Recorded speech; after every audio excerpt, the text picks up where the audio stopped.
Hola a todos. Un poco de su atención antes de pasar a la historia de hoy.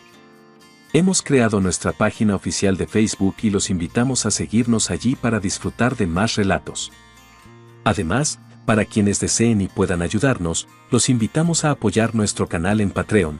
Gracias a su apoyo, este canal puede seguir existiendo. Dejamos los enlaces de Facebook y Patreon en la descripción del video y en el comentario fijado. Y ahora, disfruten de la historia. Vi a mi esposa arrastrar un saco de basura industrial hacia el agua a las 3:11 de la madrugada y no hice nada para detenerla. Debería haber gritado. Debería haber corrido por la orilla, haberla agarrado del brazo y exigido saber qué había en ese maldito saco y por qué estaba con el agua hasta los tobillos en el embalse de San Juan, sumergida en la oscuridad absoluta de un lunes de octubre. Debería haber hecho cualquiera de las cosas que se supone que hace un marido cuando ve a su mujer haciendo algo que le hiela la sangre. Pero no lo hice. Me quedé petrificado detrás de un grupo de encinas a unos 40 metros de la orilla, observando a través de los huecos de la corteza rugosa. No dije nada porque mis piernas no respondían, estaban ancladas al suelo como pilares mal fraguados. Mi voz no salía. Alguna parte de mi cerebro, esa que controla el pensamiento racional y que durante 22 años me ha servido para detectar fallos estructurales en edificios municipales, se había desconectado por completo. Había sido sustituida por un terror único, pulsante y devorador que me susurraba. Estás viendo a Elena deshacerse de algo que nunca debería ser encontrado. El saco pesaba. Ella estaba luchando contra la gravedad y el fango. Elena García mide 1,68 m, pesa 64 kilos y es fuerte para su tamaño. Años de lidiar con mastines de 40 kilos sobre las mesas de exploración en la clínica veterinaria le han dado una resistencia fibrosa. Pero lo que hubiera en ese saco negro estaba poniendo a prueba sus límites físicos. Tenía ambos brazos envueltos alrededor del bulto, la espalda peligrosamente doblada, los pies resbalando en el lodo traicionero de la orilla. Entonces gruñó. Fue un sonido que nunca le había oído a mi mujer en 23 años de matrimonio, un sonido de esfuerzo bruto, animal, que pertenecía a un muelle de carga y no a la orilla de un embalse madrileño. A las 3:11, finalmente, empujó el saco al agua. No flotó. Se hundió en el acto, arrastrando la superficie hacia abajo como una boca tragando algo sólido. Elena se quedó allí un momento, respirando con dificultad, con los brazos colgando a los lados y la mirada fija en el punto donde el saco se había sumergido. Luego, con una calma que me resultó más aterradora que el esfuerzo anterior, se dio la vuelta, caminó de regreso a su coche, se subió y arrancó. Yo seguí oculto tras las encinas. Mis manos temblaban tanto que, cuando saqué el móvil, se me cayó entre las hojas secas 2 veces antes de que pudiera sostenerlo con la firmeza suficiente para marcar. El frío de la sierra madrileña empezaba a calarme los huesos, o quizá era otra cosa. 112. ¿Cuál es su emergencia? Mi nombre es Antonio García, dije, y mi propia voz me sonó extraña, como si viniera de otra habitación. Estoy en el embalse de San Juan, por la carretera M501, en la zona de San Martín de Valdeiglesias. Cerca del embarcadero. Acabo de ver a alguien tirar un bulto sospechoso al agua. ¿Puede describir lo que vio exactamente, señor? Preguntó la operadora con esa calma profesional que solo acentúa el pánico del que escucha. Una persona. Arrastraba un saco negro de gran tamaño. Muy pesado. Lo empujó al agua y se hundió de inmediato. ¿Puede describir a esa persona? ¿Sigue en el lugar? Cerré los ojos y los volví a abrir. Las palabras salieron con la pesadez de los escombros cayendo en un pozo profundo. Se acaba de ir en un coche. La persona. La persona era mi mujer. Pero para entender cómo llegué a ese borde de fango y oscuridad, necesito volver atrás. Necesito regresar a las 2:47 de la mañana, 24 minutos antes de que el saco golpeara el agua, cuando me desperté en mi cama en nuestra casa de Pozuelo de Alarcón. Busqué a mi esposa a ciegas, con la inercia del sueño, y lo único que encontré fue el tacto áspero de unas sábanas que ya estaban frías. Tengo el sueño ligero, lo he tenido toda mi vida. Mi padre era igual. Decía que era porque los hombres de la familia García estamos diseñados para notar las cosas, para percibir la vibración de una viga que cede antes de que se rompa.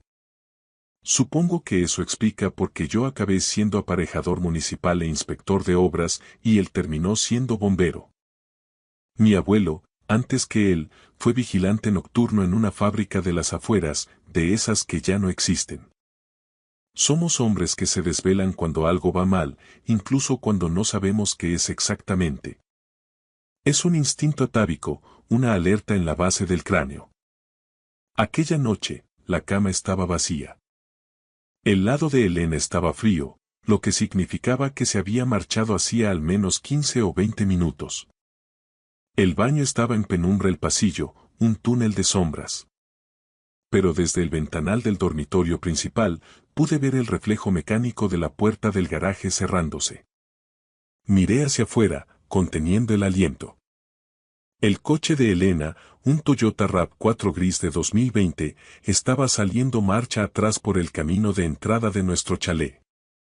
Sin luces. Ni de posición, ni de cruce. Nada.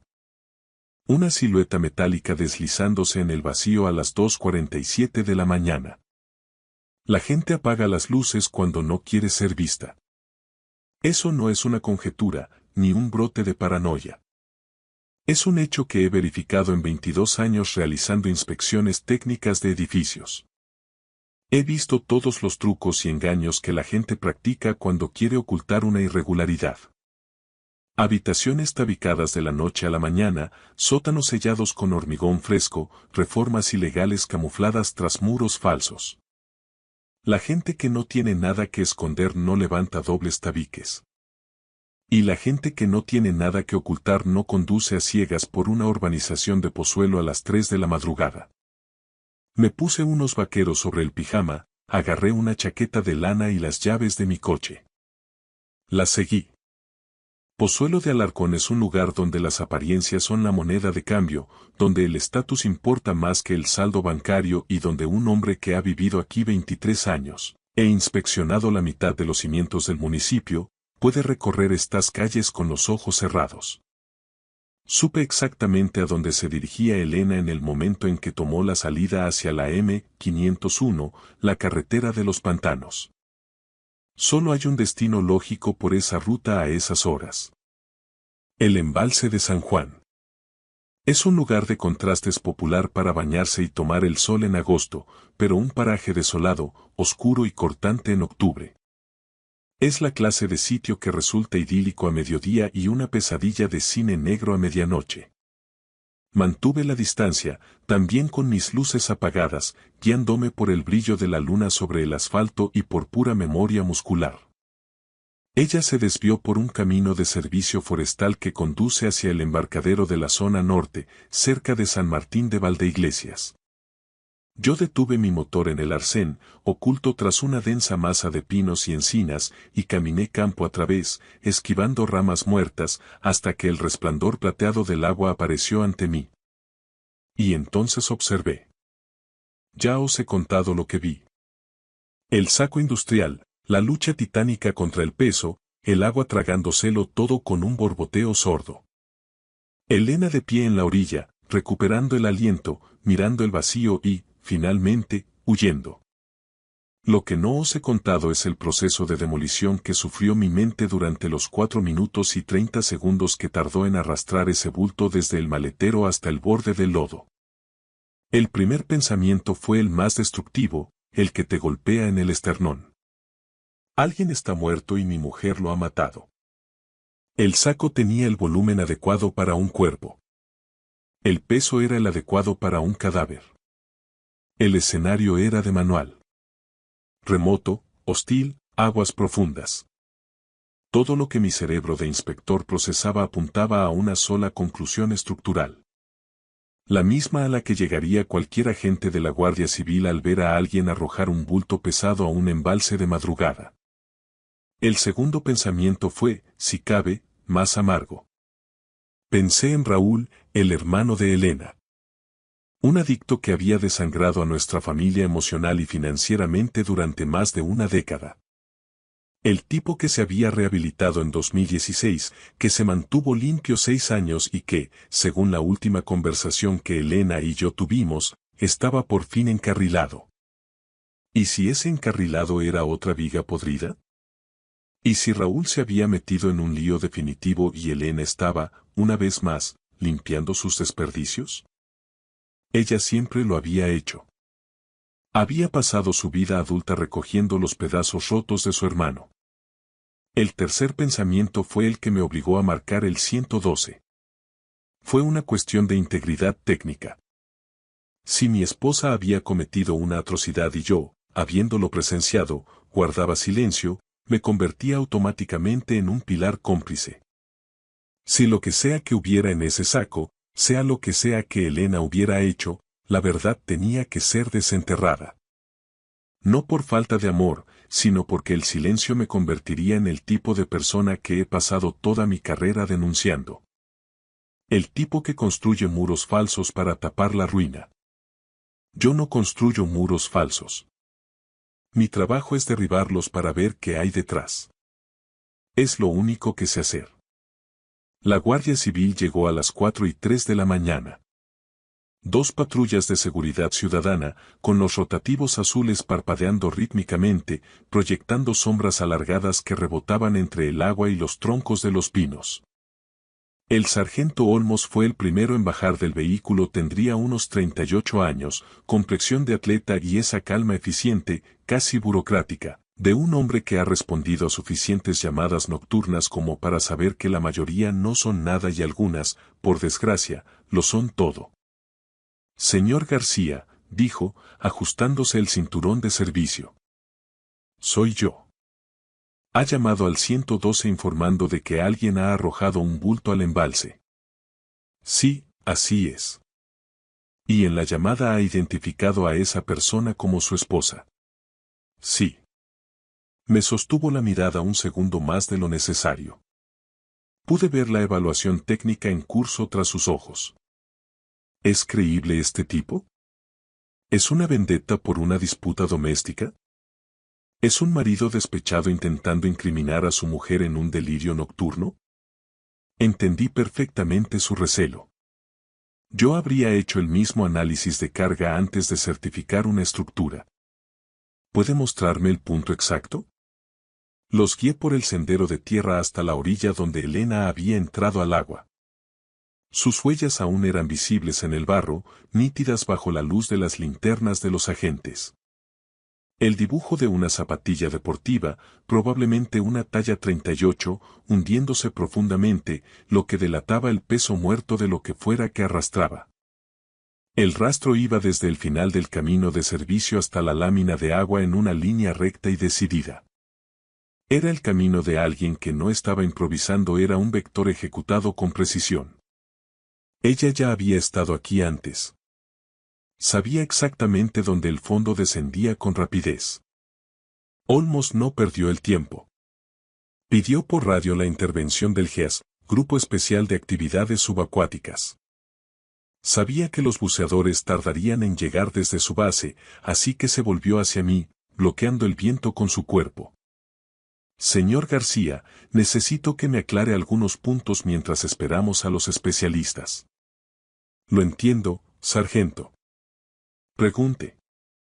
¿Cuándo vio a su esposa por última vez antes de este incidente? A las 10:30 de la noche. Cenamos algo ligero y vimos el telediario juntos, como siempre. Ella se retiró a la habitación sobre las 11. Dijo que estaba cansada. Yo me quedé en el salón leyendo unos expedientes de obra hasta la medianoche.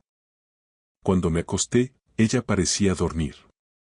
¿Algún comportamiento inusual recientemente? ¿Algo que se saliera de la norma, por pequeño que fuera? Cerré los ojos un instante. Lo pensé de verdad, aplicando el mismo rigor que uso para buscar una fisura capilar en un muro de carga. Y la respuesta que surgió me golpeó porque era un sí rotundo. Había habido señales, detalles minúsculos que un inspector nota porque notar es nuestra única defensa contra el caos. Elena llevaba meses distraída, como si su mente estuviera en otra frecuencia. No era la distracción de la infelicidad o la de una aventura, conocía esas vibraciones. Las había visto en decenas de parejas durante mis años visitando viviendas para tasaciones, donde la tensión entre los propietarios es tan tangible como la humedad en una pared mal aislada. Esto era distinto. Estaba consumida por algo interno.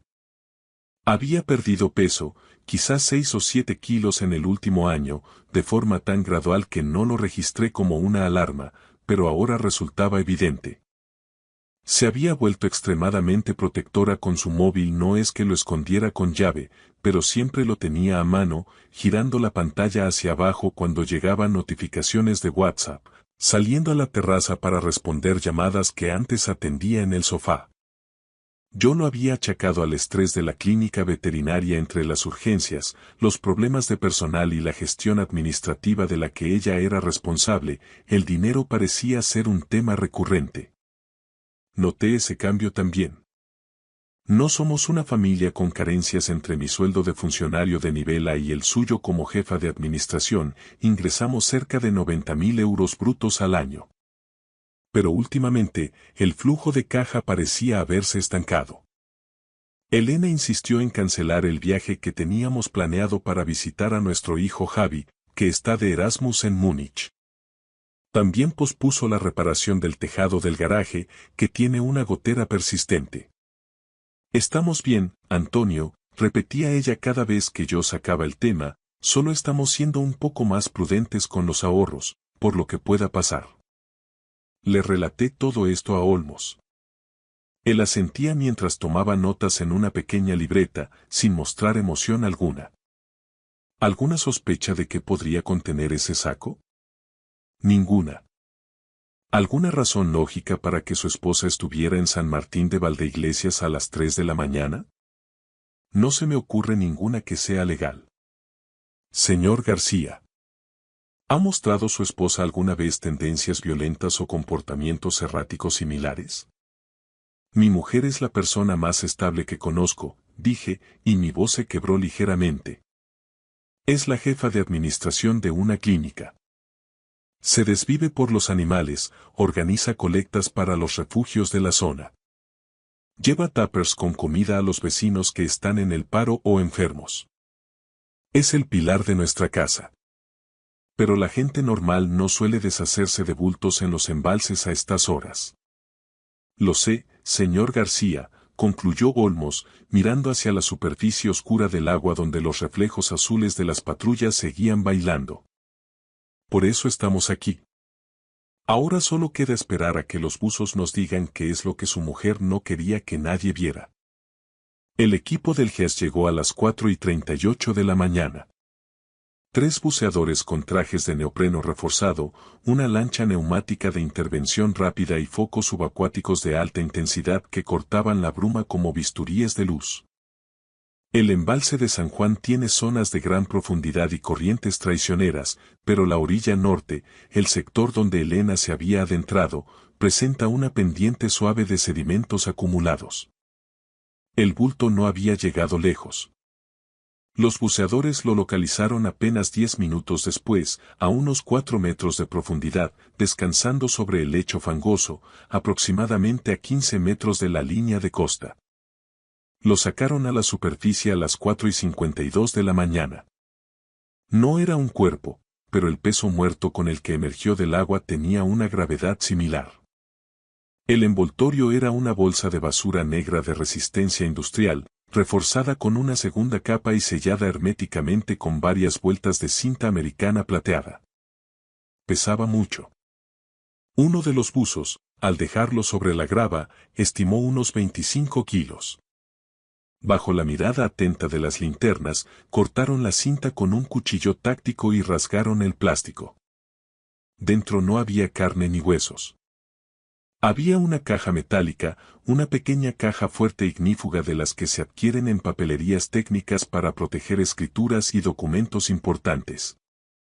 Alrededor de ella, rellenando cada hueco sobrante del saco, habían introducido piedras del propio embalse, lisas, planas y pesadas, añadidas con el único propósito de garantizar que el Brito jamás volviera a flotar. El sargento Olmos observó la caja, me miró a mí con una mezcla de desconcierto y sospecha, y volvió a clavar la vista en el metal mojado. Esto no es lo que esperaba encontrar, señor García, admitió, rascándose la barbilla. Yo tampoco, sargento. Se lo aseguro. Forzaron la cerradura con una palanca de acero del equipo de dotación del coche patrulla. Al abrirse, el olor a humedad y tinta mojada nos golpeó. El sello de la caja no estaba diseñado para la inmersión prolongada y el agua del pantano se había filtrado. Sin embargo, el contenido era perfectamente identificable, y para mí, resultó más demoledor que cualquier otra cosa. Extractos bancarios, cientos de ellos. Había documentos de nuestra cuenta de ahorros conjunta, pero también de una cuenta personal a nombre de Elena cuya existencia yo desconocía por completo. Había registros de un fondo de pensiones que yo no había auditado en más de un año, confiando ciegamente en su gestión. Y luego estaban los contratos de préstamos. Encontré un crédito personal de 30.000 euros a nombre de mi mujer, solicitado en marzo de 2023 a una entidad de crédito rápido, de esas que anuncian intereses usureros y de la que jamás había oído hablar. Recibos de retiradas de efectivo en cajeros automáticos. Docenas de ellos. 2.000 euros un martes. 3.500 un viernes. 5.000. 4.200. 6.000. A lo largo de 18 meses, las cifras sumaban una cantidad que mi mente, habituada al cálculo de presupuestos de obra, se negaba a tabular, pero el fajo de papeles era grueso como un ladrillo. En el fondo de la caja aparecieron 2 teléfonos de usar y tirar, dispositivos prepago de gama baja, de esos que se compran por 30 euros en un locutorio y se descartan tras una llamada. Y, finalmente, un cuaderno de notas. Una pequeña libreta de espiral, de las que Elena usaba habitualmente para anotar la lista de la compra o las citas de la clínica veterinaria, pero esta estaba llena de su caligrafía cuidadosa, casi obsesiva. Fechas, cantidades exactas y un nombre que se repetía en cada margen, un nombre que no reconocí en absoluto. Hugo Falcón. El sargento Olmos comenzó a hojear la libreta por encima del hombro del buceador que la sostenía. Vi cómo su expresión mutaba en cuestión de segundos. La calma profesional del guardia civil se disolvió. Sus ojos se abrieron desmesuradamente y la mandíbula se le tensó de tal forma que creí escuchar el crujido del hueso. Dio un paso atrás, intercambió una mirada cargada de urgencia con su compañero y susurró 2 palabras que me helaron la sangre. Madre mía. No era el madre mía de quien encuentra un cadáver descompuesto. No era una exclamación de horror puro. Era el tono de un agente de la ley que acaba de tropezar accidentalmente con la pieza que faltaba en un rompecabezas que llevaba años intentando resolver. Llama a la teniente Fuentes de la Policía Judicial, le ordenó Olmos al otro guardia con una autoridad cortante. Ahora mismo. Dile que hemos localizado registros directos vinculados a Hugo Falcón. Que traiga a la unidad de delitos económicos. Me quedé allí, plantado en la orilla del embalse a las 5 de la mañana. De un lunes de octubre, viendo cómo un sargento de la Guardia Civil realizaba una llamada de máxima prioridad sobre un nombre que yo no había escuchado en mi vida. Sostenía en mis manos los extractos bancarios que probaban que mi mujer, el pilar de mi existencia, había estado desangrando nuestras finanzas familiares durante 1 año y medio. No entendía nada. No había cadáver, no había sangre, no había la escena del crimen que mi imaginación había proyectado. Solo había papel, números y la evidencia de un engaño tan exhaustivo y meticulosamente documentado que Elena se había arriesgado a todo por hacerlo desaparecer bajo toneladas de agua. En ese momento, la pregunta que sustituyó a todas las demás en mi cabeza no fue qué había hecho, sino por qué. ¿Para quién era ese dinero? ¿Qué clase de estructura estaba sosteniendo Elena que requería tal nivel de secretismo y sacrificio? Como inspector, sé que cuando un edificio colapsa, no siempre es por un terremoto, a veces es una carcoma silenciosa la que devora los cimientos durante años hasta que ya no queda nada que salvar. Y Elena me había ocultado la carcoma. Fueron a buscar a Elena a nuestra casa a las 5:30 de la mañana. Ella había regresado apenas unos minutos antes de que los coches patrulla aparecieran en nuestro camino de entrada en Pozuelo. Lo sé porque el sargento Olmos me confesó más tarde que la encontraron en la cama, fingiendo un sueño profundo, pero con un detalle que la delataba por completo. Todavía llevaba puestas las zapatillas deportivas manchadas de barro del embalse. Ni siquiera se había descalzado. Se había metido bajo el edredón vestida, se había subido la manta hasta la barbilla y había cerrado los ojos con fuerza, como si el simulacro de sueño pudiera demoler la realidad de lo que acababa de hacer. La trasladaron a la comandancia de la Guardia Civil. Nos interrogaron en salas separadas, siguiendo el protocolo de aislamiento. Me pasé 2 horas sentado en una habitación de paredes desnudas, bebiendo un café infame de máquina y repasando cada posibilidad que mi mente era capaz de proyectar. ¿Una aventura extramatrimonial? Los móviles prepago sugerían una comunicación clandestina, pero los extractos bancarios hablaban de capital, no de romance. ¿Juego? Imposible. Elena era una mujer que presupuestaba la compra semanal hasta el último céntimo, no jugaba ni a la lotería de Navidad. ¿Chantaje? Alguien tenía algo contra ella y estaba pagando un precio exorbitante por el silencio. Invariablemente, mis pensamientos regresaban a Raúl, el hermano de Elena. El adicto. El hombre que había drenado más energía emocional en la última década que cualquier otra persona en nuestras vidas. Raúl tenía 43 años y había sido un electricista brillante antes de que los opioides lo devoraran. Una lesión laboral en 2013, una caída desde una escalera en una obra de Las Rosas que yo mismo pude haber inspeccionado, terminó en una receta de fentanilo. Lo que siguió fue la espiral clásica. Dependencia, trabajos perdidos, años tirados a la basura. Elena había luchado por él como una leona. Centros de desintoxicación en 2014, recaída en 2015, otra clínica privada, otra recaída. Es el ciclo que las familias de los adictos conocen como una letanía que no pueden dejar de rezar, aunque sepan que no hay Dios al otro lado. Y entonces, en 2016, algo pareció encajar. Raúl se limpió. Consiguió un empleo, un piso modesto, empezó a reconstruir su dignidad. En aquel entonces, Elena me pidió prestados 15.000 euros de nuestro fondo común para ayudarle con la fianza y las herramientas. Acepté a regañadientes, por ella. Cuando Raúl falló en el primer pago, lo confronté con la frialdad de quien certifica una ruina técnica. Le dije que no iba a seguir alimentando su autodestrucción. Le juré a Elena que ni un solo euro más de nuestro patrimonio iría a parar a manos de su hermano. Ella asintió, con la mirada baja. O eso quise creer yo. Raúl estuvo limpio 6 años. Tiempo suficiente para que yo bajara la guardia. Tiempo suficiente para dejar de preguntar a Elena por él, porque la respuesta era siempre un lacónico «está bien, Antonio». Tiempo suficiente para que yo olvidara la verdad fundamental sobre la adicción. Limpio no significa curado. Significa en espera. A las 7:15 de la mañana, entró en la sala la teniente Ana Fuentes, de la Policía Judicial. Era una mujer de unos 45 años, menuda pero de una intensidad eléctrica, con la energía enfocada de quien ha pasado años armando un sumario y acaba de recibir la pieza maestra a las 5 de la mañana. Se sentó frente a mí y abrió una carpeta de cuero.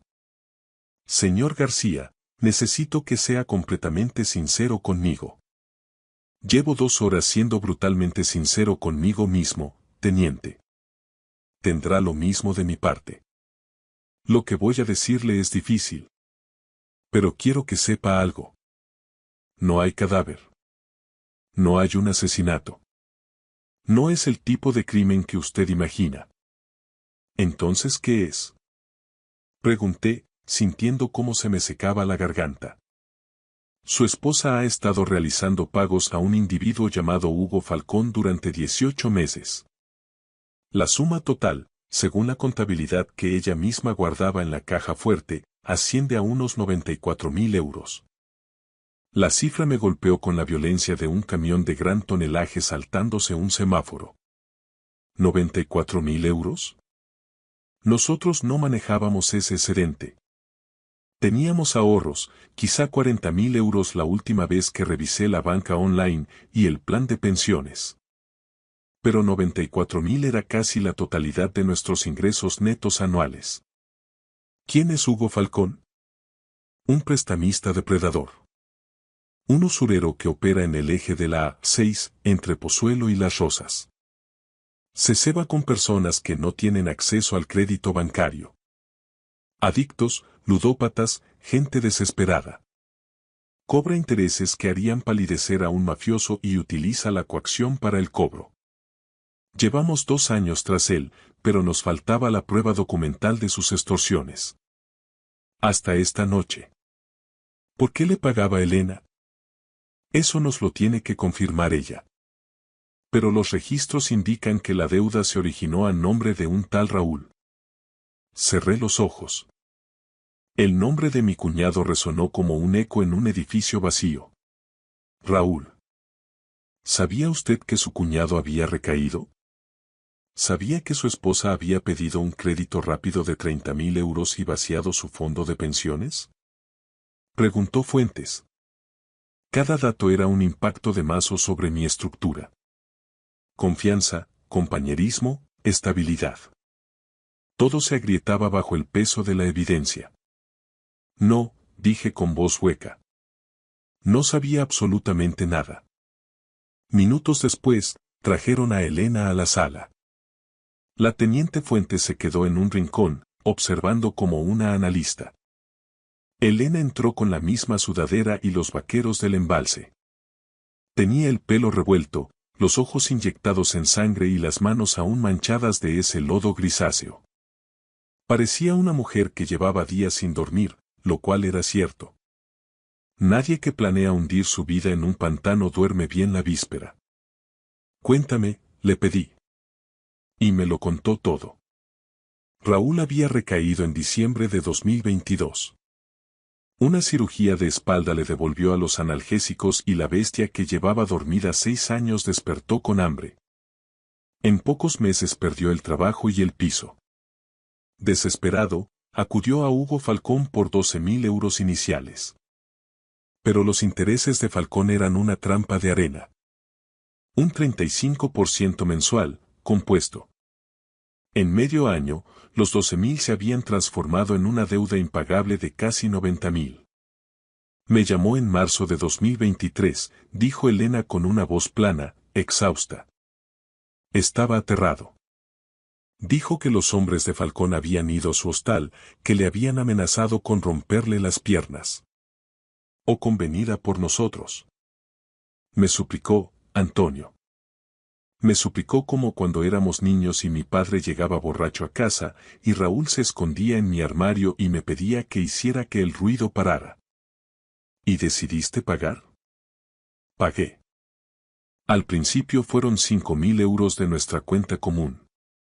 Me convencí de que sería algo puntual, que él se limpiaría y yo repondría el dinero antes de que lo notaras.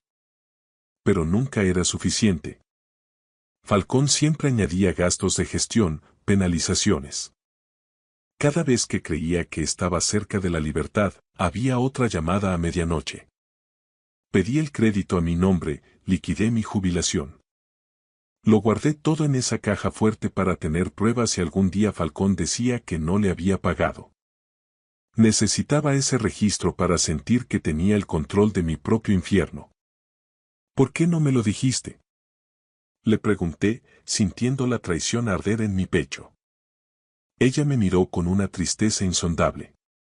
Porque me diste un ultimátum, Antonio. Dijiste. Ni un euro más para Raúl. Me juraste que si él volvía a nuestras vidas, tú te marcharías de casa. Y te creí. Tuve que elegir entre perderte a ti o ver cómo mataban a mi hermano. Elegí intentar salvar a ambos en secreto. Elegiste a Raúl. Elegí mantenerte a salvo del horror de Raúl. Intentaba salvar nuestro matrimonio fingiendo que todo iba bien mientras me desangraba por dentro. ¿Y el embalse? Hice el último pago hace 2 semanas. Se acabó. La deuda está saldada y Raúl ha entrado voluntariamente en un centro. Solo quería que todas esas pruebas, esos móviles, esos extractos que me recordaban mi propia mentira, desaparecieran para siempre bajo el agua. Quería volver a empezar. Pero te seguí, concluí yo. Pero me seguiste. Esbozó la sombra de una sonrisa amarga. Eres inspector de obras, Antonio. Lo notas todo. Debería haber sabido que tu instinto no me dejaría hundir esto en paz. Me quedé sentado en aquella sala de interrogatorios, observando a mi mujer bajo la luz cruda de los fluorescentes. No era una asesina, ni la mente criminal que mi pánico había dibujado entre las encinas del embalse.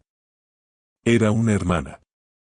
Una hermana que había pasado 18 meses desangrándose en silencio para mantener con vida a su hermano. Que había mentido a la persona que más amaba porque estaba convencida de que la verdad le costaría su mundo entero. Que había conducido hasta un pantano en mitad de la noche para intentar ahogar los restos de su calvario. Porque el amor, cuando es lo suficientemente desesperado, adopta exactamente la forma de un delito. La teniente Fuentes rompió el silencio desde su rincón, con un tono que había pasado de la sospecha al respeto profesional. Señora García, los registros que guardó en esa caja. La libreta de espiral, los recibos de los locutorios, los extractos detallados. Esos documentos radiografían la red de usura de Hugo Falcón con una precisión que nunca habríamos obtenido por infiltración. Su meticulosidad, casi obsesiva, es la llave maestra para desmantelar una estructura que ha victimizado a docenas de familias en todo el eje de la carretera de La Coruña. Elena la miró con los ojos vacíos, sin rastro de orgullo. No intentaba armar un caso judicial, teniente. Solo intentaba sobrevivir al día siguiente. Lo entiendo perfectamente. Pero el resultado legal es el mismo. Necesitamos que coopere formalmente con la Unidad de Delincuencia Económica y Fiscal, UDEF. A cambio, la Fiscalía ofrecerá inmunidad total frente a cualquier cargo derivado de las transacciones o la ocultación de capitales. ¿Cargos? Elena frunció el ceño. Pagué las deudas de mi hermano con nuestro dinero. No he robado a nadie. Intentó destruir pruebas materiales arrojándolas a un espacio protegido, lo que técnicamente es una obstrucción a la justicia. Pero dada la relevancia de lo recuperado, ningún fiscal en su sano juicio querrá seguir adelante con eso. Señora García, sus papeles van a salvar a mucha gente. Gente como su hermano, explotada por un depredador que se alimenta de la desesperación ajena. Elena se volvió hacia mí, buscando un ancla. Antonio. Coopera, dije, y mi voz sonó más firme de lo que me sentía. Cuéntales hasta el último céntimo. Es la única forma de que este muro termine de caer. Y lo hizo. Durante las siguientes 3 semanas, Elena se convirtió en la testigo estrella de la teniente Fuentes. Pasó mañanas enteras mapeando el organigrama de Hugo Falcón. Su libreta era un tesoro forense. Nombres, fechas, importes exactos y coordenadas que vinculaban al usurero con otras 14 víctimas en Pozuelo, Majadahonda y Las Rosas. Los teléfonos prepago que ella había guardado, en lugar de destruirlos, proporcionaron el rastro de llamadas y mensajes que la Guardia Civil nunca había podido rastrear. Hugo Falcón fue detenido el 5 de noviembre de 2024, en su chalet de una urbanización de lujo en la finca.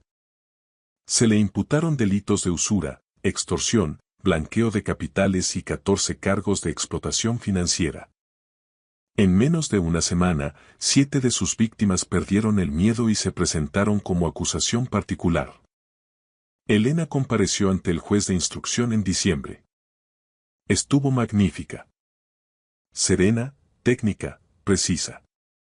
Las mismas habilidades organizativas que la habían convertido en la gestora impecable de la clínica veterinaria la transformaron en la contable más peligrosa que un criminal como Falcón hubiera podido encontrar. El fiscal jefe describió sus notas como la documentación más exhaustiva sobre préstamos depredadores que ha visto nunca esta audiencia. Cada euro estaba trazado, cada amenaza, fechada. Raúl entró en el centro de desintoxicación el 20 de octubre, apenas 6 días después de la noche del embalse. Lo llevé yo mismo, con Elena en el asiento de atrás, a una clínica especializada en la Sierra de Guadarrama. Ella pasó la primera hora de trayecto llorando en silencio, la segunda sumida en un sueño letárgico y la tercera mirando el paisaje de pinos por la ventanilla. Yo no abrí la boca. No había nada que mi voz pudiera aportar que el peso del silencio no estuviera comunicando ya. En el vestíbulo del centro, Raúl nos esperaba. Tenía ese aspecto gris y deslavado de los adictos en activo. Una delgadez fibrosa, la piel como papel de fumar y ese vacío vidrioso tras las pupilas al que uno nunca se acostumbra del todo. Al ver a Elena, se rompió. Ella corrió hacia él y se fundieron en un abrazo en mitad de aquel pasillo que olía a desinfectante y a café barato. Yo me quedé junto a la puerta automática, observando la escena con la mirada de un inspector que evalúa un siniestro total. Raúl me miró por encima del hombro de su hermana. Lo siento, Antonio. De verdad. Lo sé, Raúl. No quería que ella pasara por esto. Ya lo sé. ¿Vas a dejarla? Me preguntó de repente, con una voz pequeña, casi infantil. Miré a ese hombre. Ese individuo que se había tragado 94.000 euros de nuestro futuro, 18 meses de la salud mental de mi mujer y 23 años de una confianza que, probablemente, nunca volvería a ser estructuralmente íntegra. El hombre al que yo había desterrado de mi vida hacía 7 años. Estaba allí, por cuarta vez en rehabilitación, preguntándome si el matrimonio de su hermana sobreviviría a los escombros de su propia vida. No, dije. No voy a dejarla. No lo dije porque tuviera una certeza absoluta. Lo dije porque Elena estaba allí y necesitaba esa viga de apoyo para no derrumbarse. En ese momento, ser el hombre que ella necesitaba era más urgente que ser el hombre que yo sentía ser. Alguien herido, confundido y agotado. Como aparejador, sé que marcharte de una obra en pleno colapso es el equivalente a demoler el edificio con gente todavía dentro. Yo no soy un demoledor. Yo soy inspector. Mi trabajo es evaluar el daño, identificar las fisuras y determinar si la cimentación es lo suficientemente sólida para una reforma integral. Y luego, si hay esperanza, me quedo a reparar. Han pasado 5 meses. Estamos en marzo de 2025. La primavera en Madrid todavía no es primavera, es un epílogo del invierno que finge un deshielo, con un cielo color cemento viejo y un frío seco que se cuela en las articulaciones. Elena y yo seguimos juntos. Acudimos a terapia de pareja todos los jueves a las 6 de la tarde, en la consulta de una psicóloga en la Avenida de Europa. Elena se sienta en un extremo del sofá de lino, yo me siento en el otro. El espacio entre ambos se mide en apenas unos palmos, pero a veces parecen kilómetros de páramo. Pasamos 50 minutos a la semana intentando acortar esa distancia. Algunas sesiones son esperanzadoras.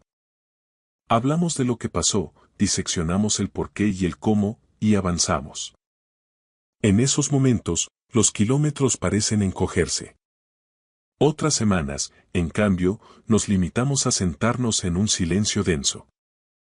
No es el silencio cómodo que construyen 23 años de matrimonio, sino ese silencio cauteloso que surge cuando dos personas temen que la palabra equivocada agriete una estructura que todavía se está fraguando. El agujero financiero es un hecho empírico. 94.000 euros evaporados. Los ahorros de media vida, el plan de pensiones herido de muerte y un crédito de 30.000 euros que todavía arrastramos. Pagamos 540 euros al mes, una cuota que nos recordará el engaño durante mucho tiempo. En noviembre, nos sentamos a la mesa de la cocina y analizamos los números con la misma frialdad con la que yo inspecciono un edificio tras un siniestro. ¿Qué está dañado? ¿Qué es recuperable? ¿Qué partes de nuestra vida necesitan una demolición y un reemplazo total? Podemos reconstruirlo, Antonio, dijo Elena aquella noche. Sé que podemos. Tardaremos años, pero lo haremos. Lo sé, respondí, aunque mi voz sonó más hueca de lo que pretendía. ¿Estás enfadado? Lo medité. Le debía honestidad absoluta. Habíamos acordado que la verdad era el único cimiento sobre el que podíamos volver a edificar. Y no puedes levantar muros sobre una zapata de mentiras. Sí, admití. Estoy enfadado. Pero no es por el dinero se repone con horas de trabajo. Estoy furioso porque no me lo dijiste. Porque pasaste 18 meses cargando con ese peso tú sola, tomando decisiones que nos hipotecaban a ambos y ocultando pruebas en una caja fuerte que planeabas hundir en un pantano. Estoy enfadado porque analizaste nuestro matrimonio y dictaminaste que no era lo suficientemente sólido para resistir la verdad. Ella guardó silencio durante un tiempo que se me hizo eterno. ¿Y lo era? ¿Lo era qué? ¿Era nuestro matrimonio lo suficientemente fuerte? Si te lo hubiera contado en marzo de 2023, cuando Raúl llamó la primera vez diciendo que debía 12.000 euros a un usurero y que necesitaba ayuda, ¿habrías dicho que sí? La miré fijamente.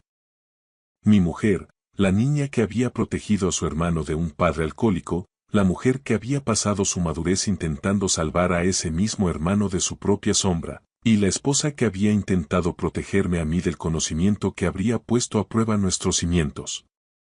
No, fui sincero. Habría dicho que no. Te lo advertí en 2017.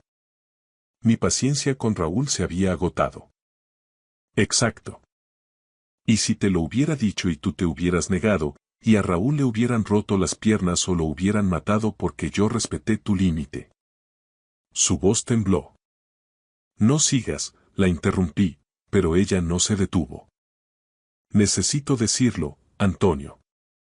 Si a Raúl le hubiera pasado algo por mi inacción, nuestro matrimonio se habría derrumbado igual. No por él, sino porque yo nunca me lo habría perdonado. Estarías casado con una mujer que se odiaría a sí misma cada mañana al despertar. No respondí porque tenía razón. Que su lógica fuera dolorosa no la hacía menos cierta. Y la comprensión es el primer paso en el largo camino de la rehabilitación. Raúl lleva limpio 5 meses. Sigue en el centro de la Sierra de Guadarrama. Llama a Elena todos los domingos. A mí me llama el primer día de cada mes. Son conversaciones breves, incómodas, el diálogo de dos hombres que intentan construir algo que nunca han tenido. Un reconocimiento de que estamos conectados por la misma mujer y por una tragedia a la que ambos sobrevivimos. El mes pasado fue tajante. Te voy a devolver cada euro, Antonio. Aunque sea lo último que haga. Raúl, estamos hablando de casi 100.000 euros. Lo sé. Y lo voy a devolver, aunque me lleve el resto de mi vida laboral. No discutí. No porque crea que lo hará, la experiencia técnica me dice que las probabilidades son bajas, sino porque él necesitaba proyectar ese propósito y yo necesitaba permitirle que lo hiciera. Nuestros hijos saben lo justo. Javi sabe que su madre ayudó a su tío con líos de dinero y que eso ha apretado el cinturón familiar. No conoce la cifra exacta. No sabe lo de la noche en el embalse de San Juan. No sabe que su padre estuvo en una comandancia de la Guardia Civil de madrugada temiendo que su madre fuera una criminal. Nuestra hija pequeña, Lucía, sabe menos, pero su intuición es más afilada. Tiene 18 años y esa capacidad de los García para observar lo que no se dice. Vino a verme hace unas semanas mientras yo lijaba una estantería de roble en el garaje. Es mi forma de terapia, el tipo de trabajo donde las manos ejecutan y la mente descansa del ruido. Papá. Dime, cariñito. ¿Vais a estar bien? Tú y mamá, quiero decir. Dejé de lijar. Miré a mi hija, con los rasgos de Elena y la tosudez de mi familia, allí plantada con su sudadera de la universidad. Hacía la pregunta que todo hijo de una estructura dañada acaba haciendo. Estamos trabajando en ello, contesté. ¿Eso es un sí? Es la respuesta más honesta que puedo darte. Trabajamos en ello cada día. Y el hecho de que ambos sigamos aquí, picando piedra, significa mucho. ¿Qué significa? Significa que el edificio no ha colapsado. Y mientras los pilares aguanten, se puede reformar. Me miró durante un largo rato, asimilando la metáfora. Luego se acercó, me dio un beso en la frente y entró en casa. No necesitó más explicaciones. Una García sabe que las cosas importantes no se prometen, se construyen pieza a pieza, con paciencia y manos firmes. Ahora estoy sentado en el porche. Es temprano. El sol de marzo es débil, apenas calienta el ambiente, pero su luz es constante. Elena está dentro preparando café. Oigo el gorgoteo de la cafetera, el sonido del agua filtrándose.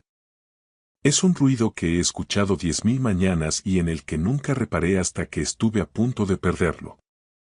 En unos minutos saldrá con 2 tazas. El mío solo, sin azúcar. Me ha traído el café a este mismo porche durante 23 años.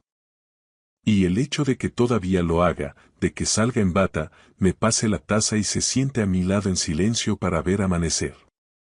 Ese hecho es la prueba pericial más sólida que he recogido en toda esta investigación. Más que los extractos, más que la caja fuerte, más que la intervención del GEAS en el embalse a las 5 de la mañana. El café, la silla contigua y la decisión de quedarse. Vi a mi mujer tirar un saco negro a un pantano a las 3 de la madrugada y temí lo peor. Pero lo peor no era cierto. La verdad era algo humano, un crimen de amor y lealtad mal gestionada. Una hermana desangrándose para mantener a flote a su hermano. Debería habérmelo dicho, ese es el pensamiento al que vuelvo cada noche. Debería habérmelo dicho, y yo debería haber sido el tipo de hombre en el que ella pudiera confiar para soltar esa carga. Quizá no lo era. Quizá la respuesta está en ese espacio intermedio que crean 2 décadas de convivencia, donde prefieres cargar con el peso a solas antes que ver cómo la verdad te muele lo que has tardado una vida en construir. No lo sé. Soy aparejador, no filósofo. Sé leer estructuras, sé localizar grietas y sé que un edificio no tiene por qué ser perfecto para que valga la pena salvarlo de la ruina. Este matrimonio no es perfecto. Probablemente nunca vuelva a serlo. Pero sigue en pie. Y mientras la estructura aguante, seguiré inspeccionando, seguiré reparando y seguiré haciendo el trabajo necesario para que las paredes estén rectas y el techo siga sobre nuestras cabezas. Eso es lo que hacemos en mi familia. Notamos las cosas. Las arreglamos. Y nunca abandonamos una obra que todavía tiene buenos cimientos. El doctor Alarcón no se inmutó. No golpeó la mesa ni llamó a una enfermera para que asistiera. Simplemente se detuvo en seco, como una máquina que encuentra una obstrucción en el engranaje. Volvió a leer el papel que tenía en la mano, repasando las líneas una vez más, y luego levantó la vista para mirarme directamente a los ojos. Santi Morales, dijo, y se quedó en silencio durante lo que parecieron 4 segundos exactos. 4 segundos son una eternidad cuando una niña duerme profundamente en tu regazo. 4 segundos son una vida entera cuando esa niña es tu única nieta y sientes que algo se está quebrando bajo la superficie. Señor, su voz sonó cautelosa, medida, con ese tono profesional pero tenso que usas con alguien cuando no estás seguro de cómo va a reaccionar ante una mala noticia. ¿Desde cuándo toma la niña este zumo? Lucía tenía 7 años recién cumplidos el viernes pasado, 11 de octubre, justo antes de que empezara el Puente del Pilar. La cumpleañera a la que yo había fallado estaba ahora profundamente dormida contra mi hombro, con un peso muerto que me erizaba la nuca. No era una siesta de tarde, no era un simple cabecaseo por el calor de Sevilla. Era ese tipo de sueño pesado, antinatural, que no encaja en una tarde de martes a las 4 en una clínica pediátrica cerca de la Avenida de la Palmera. Miré su carita, tan blanca, y luego volví a mirar al doctor con la mandíbula apretada. No lo sé, respondí con una sinceridad que me supo a ceniza. Por eso estamos aquí, doctor. Dígame qué pasa.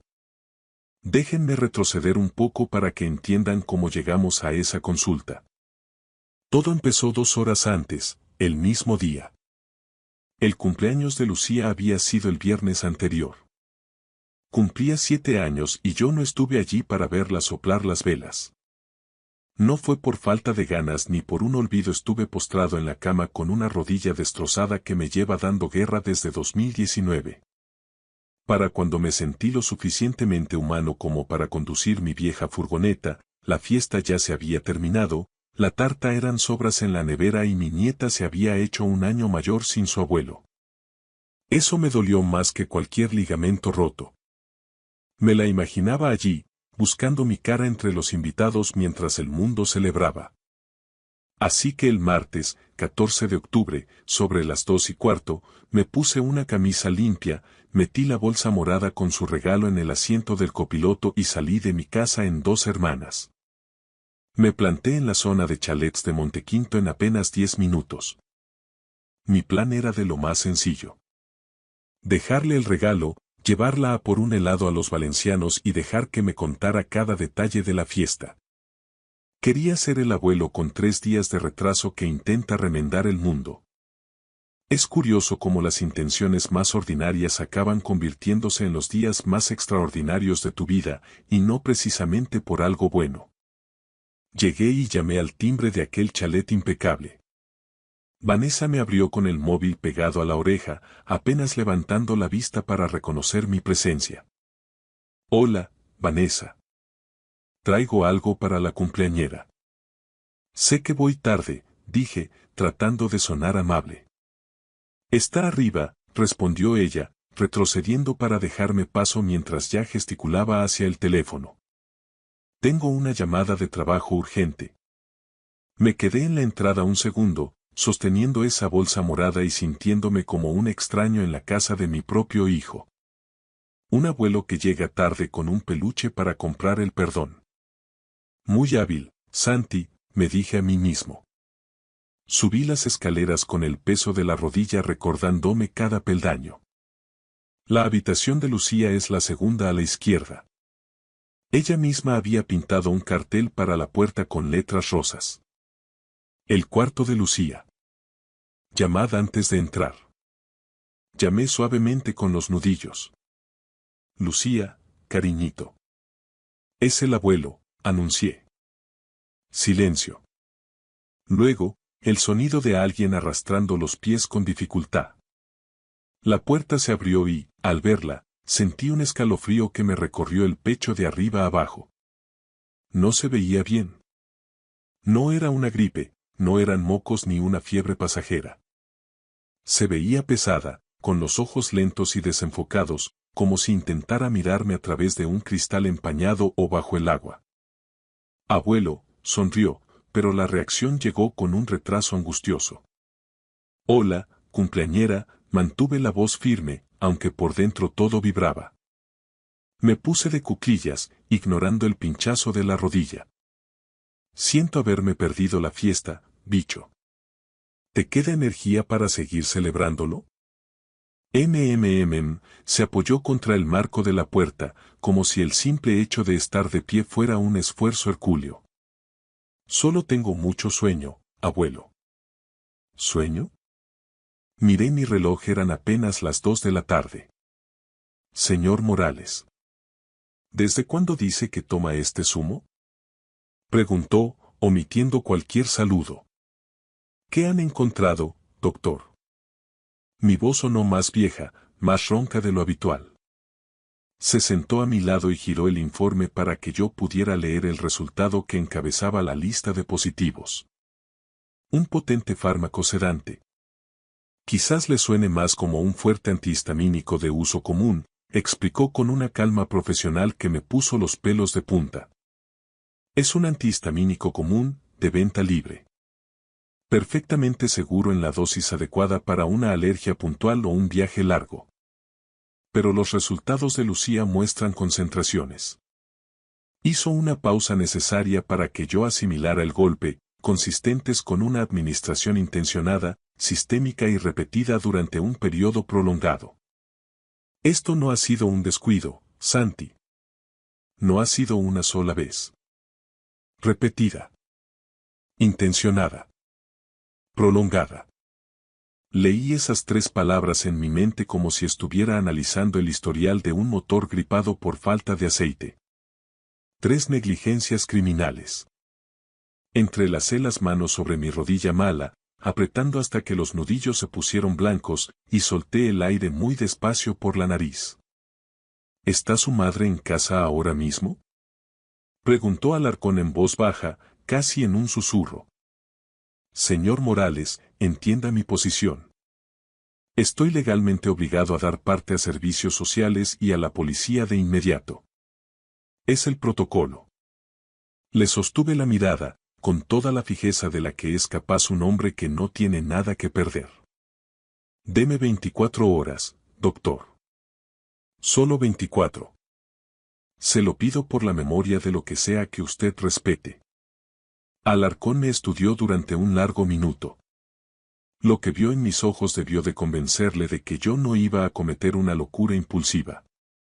Que no iba a entrar en ese chalet de Montequinto para prenderle fuego con mis propias manos, aunque cada fibra de mi cuerpo me lo gritara. Vio al mecánico, no al abuelo herido. Mañana por la mañana, sentenció finalmente. A las 8 en punto. Si para entonces no he tenido noticias suyas detallando que el padre está al tanto y tomando medidas, haré la llamada yo mismo. No hay margen de negociación. Entendido. Gracias, doctor. Nos dimos la mano, un apretón seco y breve. Cargué a Lucía en brazos, pesaba más que nunca, y la llevé a la furgoneta. La abroché en su sillita con una delicadeza que me hacía temblar los dedos. Gracia, la elefanta morada, seguía bajo su brazo, compartiendo ese sueño químico y oscuro. El trayecto de vuelta a Dos Hermanas me tomó exactamente 19 minutos. Lo sé porque conté cada segundo, cada semáforo en rojo, cada bache de la carretera. Lucía durmió todo el camino, con la boquita entreabierta y la mano agarrando con fuerza la oreja del peluche. Como si, incluso en ese limbo de fármacos, supiera que debía aferrarse a algo que no la traicionara. No llamé a Daniel. No llamé a nadie. Conduje respetando cada señal de tráfico, dejando que el silencio de la cabina hiciera su trabajo. Organizar el caos. Pensé en la bolsa de regalo, en los 3 días de culpa estúpida por un cumpleaños perdido. Mientras tanto, bajo mi propia nariz de mecánico experto, algo mucho más podrido que un simple olvido le estaba ocurriendo a mi nieta en esa casa de diseño. He pasado 33 años arreglando motores destrozados. Y si algo he aprendido es que, cuando el daño es estructural y profundo, no se arregla haciendo ruido ni dando martillazos al azar.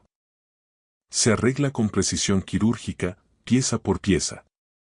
Y yo apenas estaba empezando a desmontar el bloque.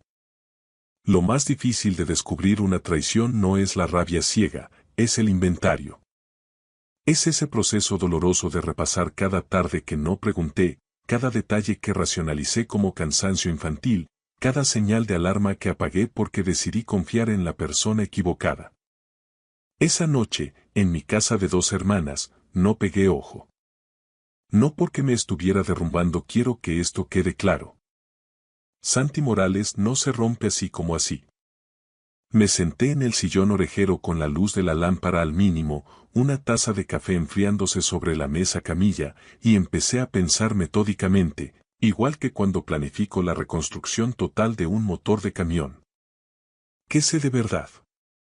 ¿Qué necesito averiguar antes de las 8 de la mañana? ¿Y cuál es la secuencia exacta de pasos para que nadie se escape de esta? Lo que sabía era lo peor. A mi nieta la estaban drogando en su propia cama a alguien que juró protegerla. Lo que no sabía todavía era el tiempo, la gravedad total y, sobre todo, el por qué. Ese maldito por qué era el combustible que me mantenía los ojos abiertos en la oscuridad. Ella se encogió de hombros con esa resignación de los niños cuando los adultos preguntan cosas obvias. Entré y me senté en el borde de su cama, entregándole la bolsa morada.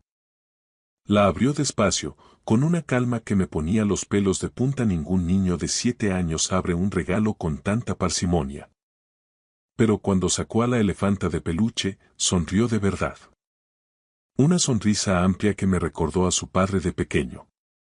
Se va a llamar Gracia, dijo acariciando el peluche. Es un nombre perfecto, cielo, respondí. Se quedó mirándola un momento, con esa intensidad con la que los niños estudian lo que aman. Luego puso a Gracia en el centro exacto de la almohada y se quedó callada. Fue ese silencio particular, denso, que guardan los niños cuando están a punto de confesar un secreto importante. Esperé. Me miró fijamente, asegurándose de que estábamos solos. Se acercó y puso sus manos pequeñas sobre mi rodilla. Mi corazón ya lo sabía, mi cerebro simplemente se negaba a procesar la avería. Abuelo, susurró casi sin voz, ¿puedes decirle a mamá que deje de echarle cosas a mi zumo? Me da mucho sueño y no me gusta nada. El mundo no se detuvo, pero algo dentro de mí sí lo hizo. No grité, no corrí a buscar a Vanessa. Solo asentí despacio, con la misma calma con la que escuchas a un cliente explicar un ruido extraño en el motor. Está bien, Lucía. No te preocupes, dije con voz suave. Me levanté y le tendí la mano.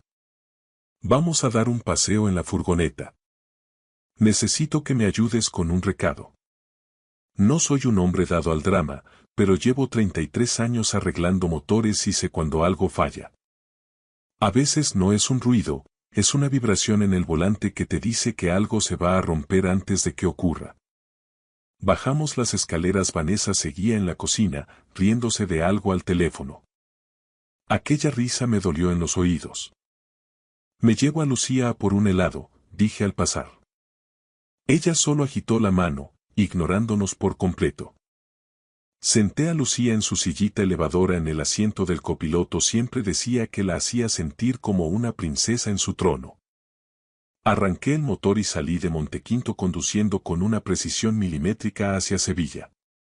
No llamé a mi hijo Daniel, ni a la policía. Todavía no. Antes de abrir el capó y desmontar nada, necesitaba saber exactamente a qué tipo de rotura me enfrentaba. Y para eso, solo confiaba en Dr. Alarcón. La clínica de la Avenida de la Palmera era, para mí, el único puerto seguro en medio de una tormenta que empezaba a arreciar. Es el centro de urgencias pediátricas más fiable de Sevilla y el Dr. Alarcón ya conocía a Lucía. La había tratado un par de veces por esas otitis rebeldes que pillan los niños en la piscina. En ambas ocasiones, Alarcón fue directo, sin adornos, hablándome de tú a tú sobre lo que fallaba y lo que no. Es un hombre que no trata a los abuelos con esa condescendencia irritante de quien cree que chocheamos. Entré en el vestíbulo de mármol y le dije a la chica de recepción, con una calma que me costaba mantener, que era una urgencia. No de las de sangre, sino de las de dentro. Cuando nos hicieron pasar, me senté frente al escritorio de Alarcón y le solté la carga. Le conté exactamente lo que Lucía me había susurrado al oído en su cuarto de Montequinto. Palabra por palabra. El miedo en su voz pequeña, los párpados caídos, esa forma de moverse torpe, como si sus pies pesaran 10 kilos cada uno. El doctor no me interrumpió. No puso esa cara de el abuelo está exagerando porque se siente culpable que yo medio esperaba y temía. Miró a Lucía, que se había quedado sentada en la camilla de papel crujiente, comiendo unas galletas que le habían dado en un vaso de plástico como si aquel fuera el martes más normal de su vida. Alarcón asintió para sí mismo y, con una puntería clínica que me heló la sangre, pidió una analítica completa. Sangre, orina y un panel toxicológico exhaustivo. Tendremos los resultados en unos 40 o 50 minutos, Santi. Esperad fuera, dijo con voz grave. Esperamos en esa sala donde el aire huele a desinfectante y a miedo contenido. A los 30 minutos, Lucía se bajó de la camilla con un movimiento lento, se acurrucó contra mi brazo en la silla de espera y, simplemente, se apagó. Se quedó frita como si alguien hubiera bajado los plomos de toda la casa de un manotazo. Me quedé petrificado, mirando un póster de vacunación en la pared de enfrente, pensando en mi nieta apoyada en el marco de su puerta porque sus piernas no daban más de sí. Pensé en lo cerca que estuve de no ir ese día, de haber esperado al fin de semana para no conducir con la rodilla inflamada. ¿Qué habría pasado si espero 3 días más? Esa pregunta se me clavaba en el pecho como una esquirla de metal. La puerta del despacho se abrió con un chasquido metálico. El doctor Alarcón salió con una hoja de resultados que temblaba imperceptiblemente en su mano. Se detuvo frente a mí. 4 segundos completos. Los conté por el pulso que me golpeaba en las sienes. Miércoles 15 de octubre, 6:47 de la mañana. El alba empezaba a clarear sobre los tejados de Dos Hermanas con un tono grisáceo y sucio. Llamé a Daniel. No lo hice para soltarle todo el lastre de golpe, todavía no. En mi oficio, antes de meter la llave inglesa en una pieza delicada, tienes que palpar la temperatura del metal. Necesitaba oír su voz, calibrar su estado de ánimo antes de entregarle una verdad que iba a demoler los cimientos de su vida entera. Respondió al segundo tono, con esa voz clara de quien lleva ya un rato con la cafetera puesta. Daniel siempre ha sido de madrugar, una costumbre que heredó de mis años en el taller, cuando el sol aún no se había atrevido a salir y ya estábamos manchados de grasa hasta los codos. Hola, papá. ¿Qué pronto llamas? ¿Pasa algo? ¿Estás bien de la rodilla? Preguntó con ese tono de preocupación genuina que siempre me desarma. Todo en orden, hijo. Solo quería saber. ¿Cómo ha estado Lucía estos últimos días? ¿Has notado algo raro en ella, algo que se salga de lo normal? Se hizo un silencio al otro lado del hilo. Una de esas pausas largas que indican que realmente se está parando a procesar la pregunta, buscando en su memoria reciente, no solo respondiendo por compromiso. Pues. Ha estado durmiendo más de la cuenta, la verdad, admitió finalmente. Vanessa dice que es normal, que probablemente sea un estirón de esos que pegan a los 7 años. Dice que el cuerpo le pide descanso para crecer.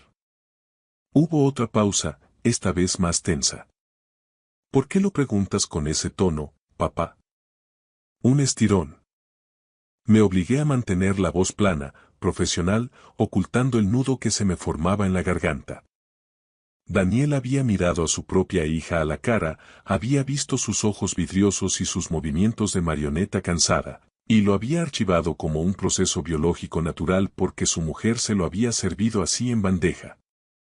Eso no lo convertía en un mal padre, supongo. Lo convertía en un padre con los ojos vendados por la confianza. Y hay una diferencia abismal entre la maldad y la ceguera, aunque el daño termine siendo el mismo. Tenía que grabarme eso a fuego para no perder los estribos con él. Por nada especial, hijo.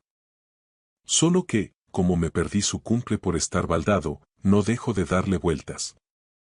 Oye, ¿te importaría que se viniera conmigo a Dos Hermanas una semana o 2? Tiempo de abuelo y nieta, ya sabes. Me siento como un miserable por no haber estado el viernes y quiero compensarla. Casi pude sentir su sonrisa de alivio a través del móvil. Daniel siempre ha valorado que yo quiera estar presente. Papá, le va a encantar la idea. Deja que lo hable con Vanessa ahora que se está levantando y te digo algo en un rato. Te lo agradezco, Dani. Un abrazo. Colgué y me quedé mirando el teléfono como si fuera un objeto extraño. Un estirón. La explicación de Vanessa era perfecta. Biológica, incuestionable, tranquilizadora. Una mentira diseñada para que un hombre trabajador no hiciera más preguntas. A las 9 en punto, ya estaba sentado en el despacho de Javier Blasco, un abogado de familia de los que ya no quedan en Sevilla. Un hombre de leyes que no desperdicia una coma y que prefiere la eficacia al ruido. Le puse sobre la mesa de caoba todo el arsenal que traía. El informe detallado del doctor Alarcón, el frasco de análisis y las fotos que saqué con el móvil a los resultados toxicológicos. Javier se caló las gafas de ver de cerca y guardó un silencio sepulcral durante 3 minutos que se me hicieron eternos. Cuando levantó la vista, sus ojos eran 2 pozos de gravedad. Santi, ¿eres consciente de la magnitud de lo que tienes aquí entre manos? Me preguntó con voz gélida. Lo soy, Javier. Abandono de familia, peligro para el menor y posiblemente un delito contra la salud pública, dependiendo de cuánto tiempo lleve suministrándole esa porquería y con qué fin, respondí sin pestañear. Se quitó las gafas y empezó a limpiar los cristales con un pañuelo, un gesto mecánico que delataba su propia incomodidad. ¿Quién más está al tanto de esto? Tú, el pediatra y yo. ¿Daniel? Todavía no sabe nada. Javier asintió despacio, dándome la razón en silencio. Inteligente. Muy inteligente, Santi. Antes de soltarle la bomba a tu hijo, necesitas un blindaje documental que no admita réplica. Porque cuando a un hombre le dicen algo así sobre su esposa, el primer mecanismo de defensa es la negación absoluta. ¿Quieres pruebas tan sólidas que la negación sea, sencillamente, un suicidio lógico? Tenía toda la razón del mundo. No bastaba con mi palabra, necesitaba hechos irrefutables. ¿Qué es lo siguiente? Pregunté, yendo al grano. Necesitas más que ese informe médico. Necesitas rastrear registros de farmacias si es posible, una cronología de los hechos y, sobre todo, ojos dentro de esa casa. Ojos que no estén nublados por el cariño. Deslizó una tarjeta de visita sobre el tapete de la mesa antes de que yo pudiera abrir la boca. El nombre impreso era Ramón Domínguez. Investigaciones privadas. Sevilla y alrededores. Es un hombre minucioso, Santi. Y lo más importante. Es un tumba. Discreto hasta la médula, añadió Javier. Me guardé la tarjeta en el bolsillo de la camisa, junto al corazón. Una última cosa, dijo el abogado, inclinándose hacia adelante y bajando el tono. Cuando Daniel te llame para confirmar lo de Lucía, vea por ella de inmediato. Saca a esa niña de ese chalet hoy mismo. No permitas que pase ni una noche más allí. Ese era el plan desde que salí de la clínica ayer, Javier. No te quepa duda. El abogado estuvo a punto de sonreír, un gesto raro en él. Se nota que llevas toda la vida arreglando cosas que otros dan por perdidas, Santi. Daniel me devolvió la llamada a las 11:23. Su voz sonaba relajada, casi alegre. A Vanessa le parece una idea fantástica, papá. Dice que a Lucía le vendrá de perlas el aire fresco de 2 hermanas y cambiar un poco de aires después del cortejo. Se rió un poco, ajeno al precipicio. Creo que lo ha definido como una oportunidad de oro para estrechar lazos. Oportunidad para estrechar lazos. Aquella frase me dio náuseas. Vanessa había entregado a su hija sin un solo reproche, sin preguntar cuánto tiempo se quedaría ni qué planes teníamos. Ni siquiera se puso al teléfono para darme alguna instrucción sobre su ropa o sus comidas. Lo anoté mentalmente. Vanessa quería campo libre, y yo se lo estaba dando en bandeja de plata. La recogeré a las 2, justo después de comer, sentencié. Llegué al chalet de Montequinto con una puntualidad británica.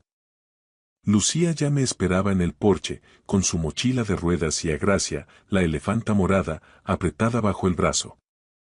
Vanessa estaba en algún lugar al fondo de la casa, probablemente en su despacho o en la cocina, ni siquiera se asomó a la puerta para decir adiós.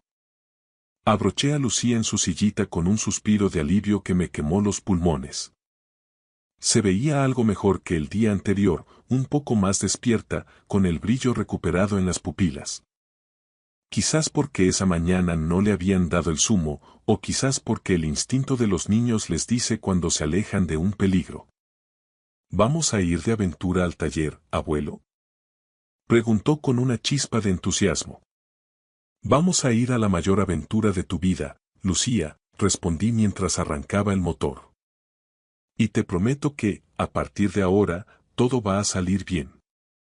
Salí de Montequinto mirando por el retrovisor aquel chalet blanco y aséptico. Por fuera parecía el hogar perfecto, pero yo sabía que dentro los pistones estaban a punto de saltar por los aires. Y yo era el encargado de cronometrar la explosión. Voy a hablarles de Vanessa ahora.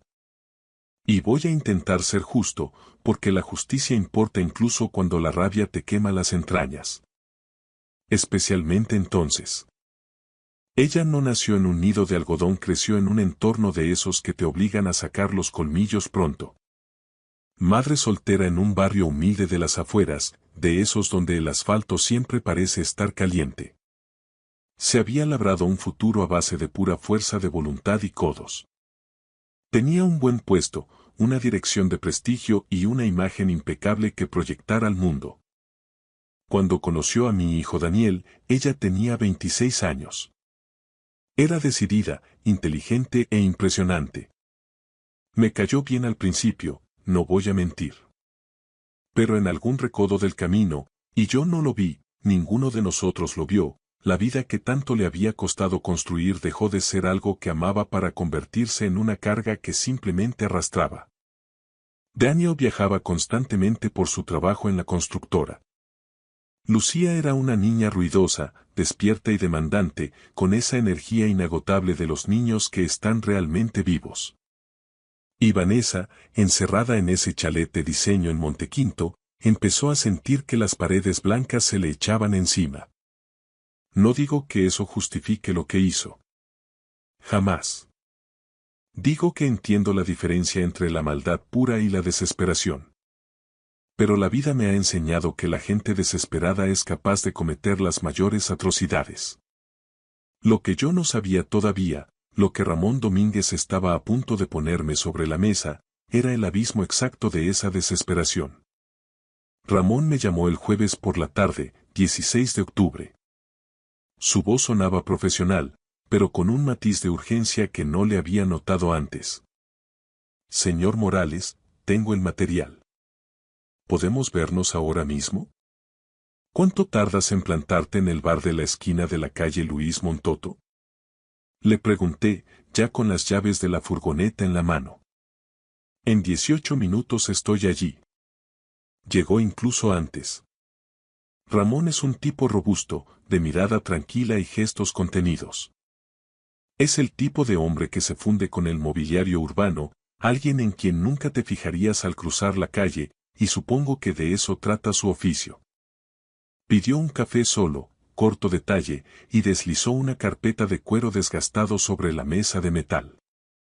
La abrí con el corazón galopando. Eran fotos. Nítidas, con el grano de la alta resolución, marcadas con fecha y hora. Inequívocas como una avería a motor abierto. Vanessa aparecía con un hombre al que yo no había visto en mi vida. Un tipo alto, bien vestido, con esa confianza fácil y relajada que solo tienen quienes nunca han tenido que doblar el lomo para ganar un jornal. Había facturas del Hotel Alfonso XIII, el sitio más caro de la ciudad, y de varios apartamentos turísticos en el centro. Las fechas cuadraban a la perfección, y las comprobé una por una, créanme, con las noches en las que Daniel estaba fuera de Sevilla por trabajo. El hombre se llamaba Bruno Cortés, 38 años, consultor de ventas de una firma internacional.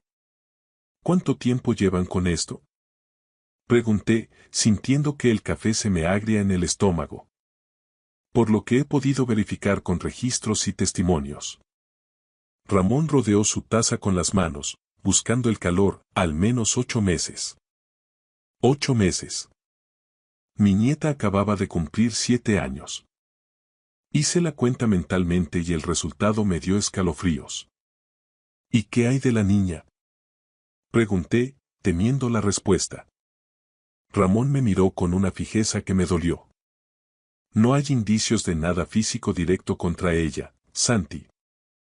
Pero la cronología de las compras de farmacia y la administración de los fármacos. Hizo una pausa, midiendo sus palabras, parece coincidir matemáticamente con los periodos en los que los encuentros con Cortés se hacían más frecuentes. Necesitaba tiempo libre. Necesitaba silencio en casa. Lucía siempre estaba allí, así que ella la dormía para poder salir o para que no interrumpiera las llamadas.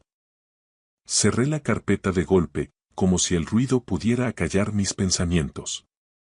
Me quedé rumiando aquello durante un largo rato, mirando el tráfico de Luis Montoto.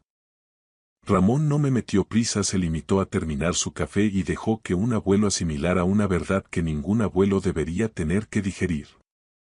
No lo había hecho por crueldad manifiesta, sino por pura conveniencia. Y, de alguna manera, saber que era por comodidad lo hacía 1000 veces peor. Ese tal Bruno Cortés. ¿Qué sabe él de todo esto? Pregunté al fin. Esa es la clave. Él sabe que existe Lucía. Ella le ha vendido que es una niña difícil, con problemas de conducta y de sueño. Ramón suspiró con pesadez. Él nunca ha hecho una sola pregunta más allá de eso. Ha preferido no mirar. Cobardes. Los dos. 2 adultos compartiendo cama y secretos, y ninguno de los dos había tenido la decencia de mirar a una niña de 7 años a los ojos para hacerse una pregunta que valiera la pena. Y mientras tanto Daniel, mi hijo, rompiéndose los cuernos a trabajar, confiando en su hogar, perdiéndoselo todo. Pagué los cafés, me levanté y me puse la carpeta bajo el brazo, sintiendo su peso como si fuera de plomo. Ramón, necesito que lo documentes todo. Hasta el último céntimo, cada hora, cada lugar. Que sea impecable para un juez. Ya estoy en ello, Santi. No quedará ni un cabo suelto. Es un buen hombre, Domínguez. Conduje de vuelta a 2 hermanas con todas las ventanillas bajadas, dejando que el aire me azotara la cara. Octubre en Sevilla tiene un olor único. Una mezcla entre la humedad de los naranjos de los parques y ese primer frescor que anuncia que el verano, por fin, se ha rendido. Era el último aliento de calor antes del cambio de estación. Lucía estaba en mi casa, profundamente dormida en el cuarto de invitados. Pero esta vez era un sueño real, natural, el sueño tranquilo de una niña que se sabe a salvo. Gracia, la elefanta morada, descansaba en la almohada junto a ella. Me quedé en el umbral de la puerta, observando el ritmo pausado de su respiración. Luego me fui a la mesa de la cocina y abrí mi cuaderno de notas, el mismo que uso para registrar las piezas de los motores, y empecé a escribir. Fechas, dosis, las observaciones del doctor Alarcón y cada dato que Ramón me acababa de entregar. Lo puse todo en orden, con mi letra de mecánico, clara y directa. Llamé a Javier Blasco y le dejé un mensaje corto. Tenemos el bloque motor listo. Es hora de mover ficha. Luego, con las manos temblando un poco por primera vez en días, marqué el número de mi hijo. No para soltarle la bomba por teléfono, no quería que se estrellara en la carretera. Solo para decirle 4 palabras. Daniel, necesito que vengas. Mañana a primera hora. Es urgente. Daniel apareció en mi casa de 2 hermanas el viernes por la tarde, 17 de octubre, sobre las 6:30. Aparcó en la entrada ese Audi plateado que tanto cuida y caminó hacia la puerta con el aire de un hombre que cree que lo han llamado para una cena familiar improvisada. Relajado, con la chaqueta de lino al brazo y la guardia baja. No tenía ni la más remota idea de que el suelo estaba a punto de desaparecer bajo sus pies. Lucía ya estaba durmiendo en el dormitorio del fondo. Me había asegurado de bañarla y leerle un cuento antes para que cayera en un sueño profundo y natural. Lo que iba a pasar en la mesa de mi cocina no era para oídos de una niña de 7 años. Ni esa noche, ni nunca, si yo podía evitarlo. Había preparado un guiso de carne con patatas, de esos que se hacen a fuego lento y que le sirvo a Daniel cada vez que la vida le da un revés. Se lo hice cuando suspendió aquellos exámenes en la facultad, cuando su primer negocio de construcción se hundió a los 29. Él nunca supo que era un ritual, mi forma de decirle que aquí siempre habría un sitio seguro. Hay cosas que un padre hace sin dar explicaciones. Simplemente las haces porque el motor necesita aceite para no griparse. Entró, me dio un abrazo que me supo a despedida de una etapa y miró alrededor con curiosidad. Huele a gloria, papá. ¿Dónde está la cumpleañera? Dormida ya, hijo. Ha estado mucho mejor estos días, recuperando el color y las ganas de jugar. Él sonrió con alivio genuino, se sentó a la mesa y se aflojó el nudo de la corbata. Me alegro de corazón. Lo necesitaba.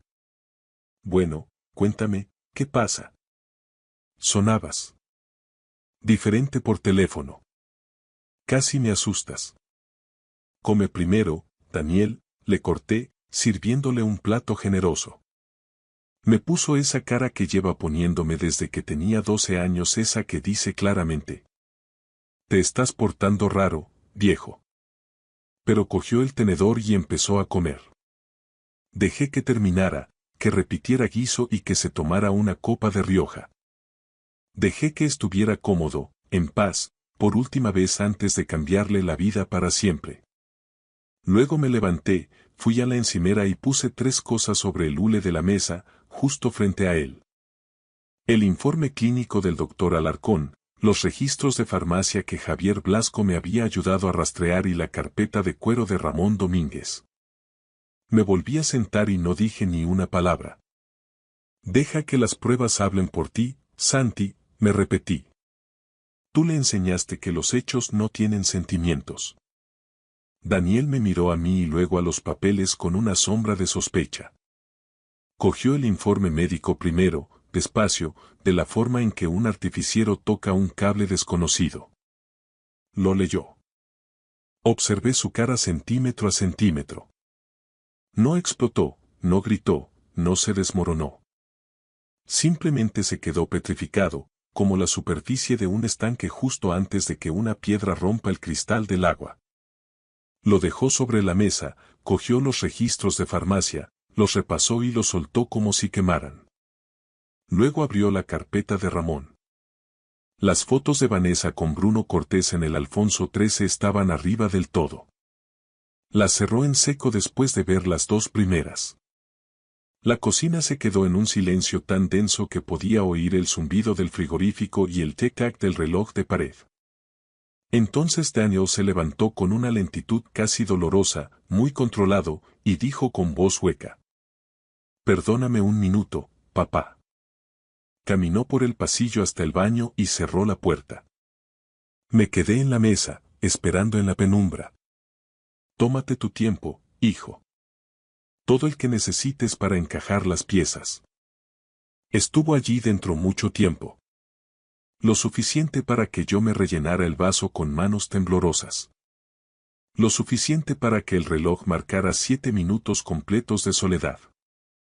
Cuando volvió, tenía los ojos inyectados en sangre, pero la mirada era de acero. Se sentó, miró la carpeta sin llegar a tocarla y preguntó: ¿sabe Lucía lo que había en ese zumo? No, respondí con firmeza. Solo sabe que le daba sueño y que no le gustaba nada. Asintió una vez, despacio. Bien.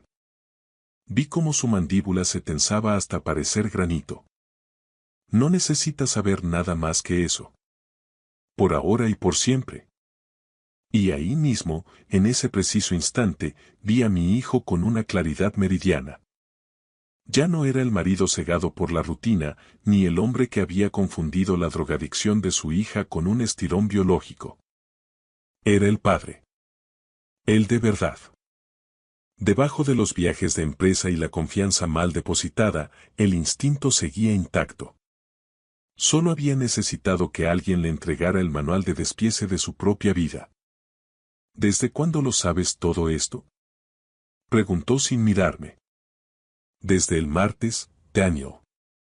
Levantó la vista, sorprendido. Has estado guardando este veneno desde el martes tú solo.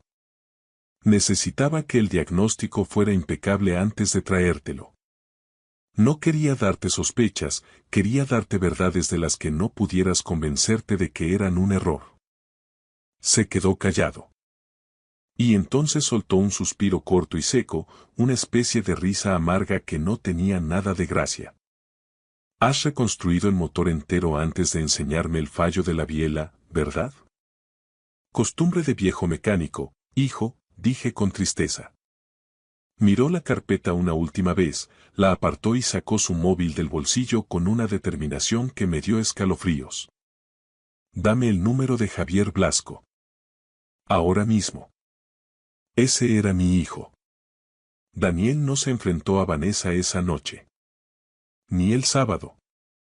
Pasó el fin de semana en mi casa, durmiendo en su antigua habitación de soltero, desayunando tostadas con Lucía y viéndola pasear a Gracia por el salón mientras él bebía café en silencio.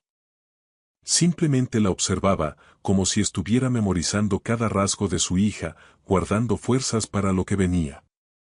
El domingo volvió a Montequinto solo. Había hablado con el abogado 2 veces, movió el dinero a una cuenta protegida el sábado por la mañana y fotografió cada documento relevante en el despacho de la casa. Lo hizo todo con una frialdad metódica, sin un solo movimiento en falso. Lo había aprendido de alguien que sabía que las prisas rompen los tornillos. Lunes, 20 de octubre por la mañana. Esperó a que Lucía estuviera a salvo en el cortejo. Yo mismo la llevé en la furgoneta, la dejé en su clase y me aseguré de que la puerta se cerraba tras ella. Y entonces, Daniel entró en esa cocina de diseño en Montequinto y se sentó frente a Vanessa, en la misma mesa que ella solía fotografiar para Instagram con frases sobre la felicidad de los domingos. Esa mesa con la luz perfecta y las tazas colocadas con escuadra y cartabón. Me lo contó todo esa tarde, sentado en mi porche, y se lo cuento a ustedes de la misma forma. Ella estaba con el portátil cuando él entró. Levantó la vista y le dedicó una sonrisa de manual. Un lunes cualquiera. Él se sentó frente a ella y, sin decir palabra, deslizó el informe médico por el cristal de la mesa.